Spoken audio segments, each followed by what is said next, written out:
모든 분들은 자기의 그 행복을 찾아서 좋아하는 일을 찾아서 그걸 했을 때 행복함을 찾아서 가잖아요. 저는 제가 김병만이 할 수 있는 만큼 제가 갈 수 있는 만큼 저만의 길을 찾아서 간다고 생각을 하거든요. 저는 저만의 길로 뛰고 싶어서 이게 힘들지만 남들이 봤을 때 힘들다고 하지만 저는 행복합니다.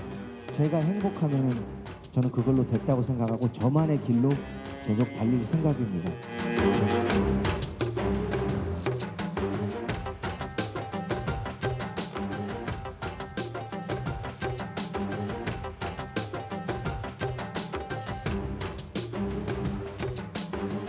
내가 이 그냥 많은 활동을 내가 꿈으로만 하고 있던 계획을 하고 네, 세 분과 이어가겠습니다. 강민경 아나운서, 홍정성 기자, 박주희 변호사 나오셨습니다. 어서 오십시오. 안녕하세요. 영상으로 봤는데 김병만 씨 올가을에 결혼한다는 보도 본 것 같기도 한데 오늘 갑자기 네. 숨겨둔 자녀가 있었다. 이 보도가 됐어요. 네, 맞습니다. 충격적인 소식이 아닐 수 없는데요. 개그맨 김병만 씨가 어제 소속사를 통해 자신에게 2명의 혼외자가 있음을 인정을 했습니다. 예. 이런 사실을 밝히게 된 계기는 김병만 씨 전처의 딸이 김병만에게 혼외자가 있다 이렇게 폭로했기 때문인데요. 이에 김병만 씨는 전처와의 혼인관계가 파탄이 난 이후에 지금 예비 신부와의 사이에서 아이 둘을 안았다면서 이달 중 출연하는 방송에서 관련 내용을 밝힐 것이다 이렇게 덧붙였습니다. 예.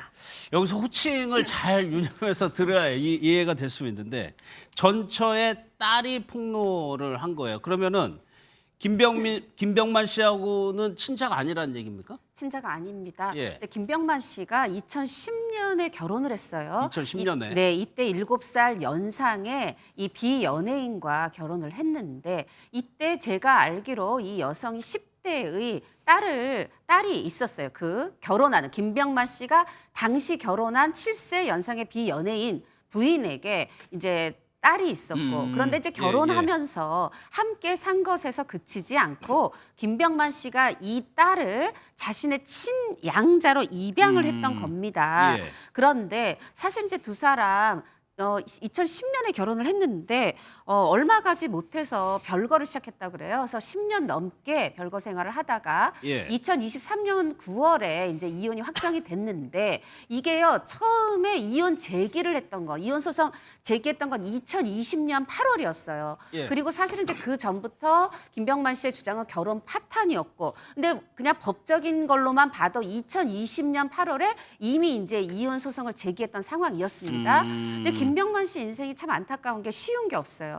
이 이혼도 항소심 거쳐 상고심 대법원에 가서야 이제 결정된 게 이혼이요? 네, 2023년이었던 거고요. 예. 이 딸이 이제 본인에 대해서 이제 김병만 씨는 사실은 언제냐면 1심 이혼 소송 1심 후에 직후에 이 딸에 대해서 말하자면은 본인하고 이제는 전처가 된 이 당시의 부인과 이혼을 하는데 이 두 사람은 이혼을 하면 남이 되지만 친양자로 입양을 했기 때문에 이 딸은 계속 내 딸인 거잖아요. 법적인 내 딸이잖아요. 예. 이 부분도 정리해야 되겠다 해서 사실은 1심 끝난 뒤에 이 딸을 파양하겠습니다라는 신청을 했었어요. 아. 그런데 이것도 첫 번째, 두 번째는 기각이 됐던 거고 네. 이제 이 얘기는 더 뒤에 이어가겠지만요. 이 결혼하고 똑같이 이혼하고 똑같이 이혼도 이렇게 3번에 걸쳐 어렵게 이 파양 예. 과정도 이렇게 어려운 과정을 거쳐 왔습니다. 그러니까 박주희 변호사 이혼이 됐을 때 이런 입양 파양 문제가 정리가 같이 안 되나 보네요. 네, 왜냐하면 이 친양자라고 하는 거는 친생자 관계랑 거의 동일합니다. 그렇기 때문에 단순히 이혼을 했다라고 해서 친양자 그렇죠. 관계가 파양되는 예. 게 아니라요. 법에서 요구하는 이 파양의 요건을 거쳐서 재판상을 통해서 이 파양을 해야 되거든요. 그래서 지금 방금 말씀드린 것처럼 이미 그 이혼 소송 과정에서 김병만 씨가 이 전처의 딸을 상대로 파양 소송을 제기를 했는데 법원에서는 이혼만으로는 파양할 수 있는 이유가 사유가 안 된다라고 해서 김병만 씨 청구를 기각을 했었습니다. 그러다가 오늘 3번째 이제 파양이 인용이 되었습니다. 그러니까 자녀의 권리를 좀 보호하는 차원에서 그렇게 하는 거죠. 그러면 박주희 변호사님, 이제는 제3자예요. 이제 전처의 딸인데 그러면 왜 이제 김병만 씨에게 혼외자가 있다고 왜 전처의 딸이 폭로를 할까요? 바로 혼외자 친자 확인 소송을 제기하기 위해서인데요. 지금 김병만 씨 전처의 딸은 최근에 서울 가정법원에 김병만 씨를 상대로 친생자 관계 존재 확인의 소송을 제기를 했습니다. 예. 이 친생자 관계 존재 확인의 소송이라는 거는 보통은 친생관계 다툼이 있는 당사자들끼리 서로 제기를 하는 건데, 그런데 법에 따르면 이해관계인의 경우에도 소송을 제기를 할 수가 있습니다. 근데 김병만 씨 전처의 딸은 자신이 지금 아직까지는, 그러니까 오늘 이제 파양이 됐지만 예. 이 소송을 제기하기 전까지는 법적으로 이제 친양자 관계가 있기 때문에 예. 나는 김병만 씨의 딸로서 만약에 혼외자가 있다라고 하면 이 나의 상속 권리에 있어서 영향을 줄 수가 있기 때문에 그 부분을 확인을 받고자 이 김병만 씨를 상대로 해서 이 다른 여성과의 사이에서 얻은 아이를 상대로 그 친생자인지 확인을 하겠다라고 소송을 제기를 했습니다. 그러면 오늘 결정이 파양으로 결정이 나면 이 소송은 이제 없어지는 건가요? 무효가 되는 건가요? 실제로 이 소송 같은 경우는 이제 각하가 되거나 기각이 될 가능성이 굉장히 높아 보입니다. 아. 왜냐하면 말씀하신 것처럼 이해관계인이어야지만 소송을 제기를 할 수 있는데 지금 이미 파양이 됐기 때문에 예, 더 예. 이상 이제 법적인 관계가 없거든요. 그렇기 때문에 원고로, 그러니까 소송을 제기할 수 있는 원고의 자격이 없다. 그렇게 볼 수도 있고요. 두 번째는 또 소를 제기할 만한 이유가, 그러니까 이 이익이 없습니다. 왜냐하면 이 해당 혼외자에 대해서 이 김병만 씨 같은 경우는 본인의 친생자로 인정을 했거든요. 그런 상황에서 제3자가 이를 이유로 친생자인지 아닌지를 확인을 하겠다는 이유를 제기할 이유가 없기 때문에 예. 이 소송은 뭐 각하 또는 기각이 될 것으로 예상이 됩니다. 그러니까 홍 기자님 그 소송을 제기했을 때는 법적으로는 부녀 관계여서 그러니까 왜 했느냐에 대해서 좀 상속 얘기가 좀 나오는 것 같아요. 그렇죠. 이 소송을 제기했을 때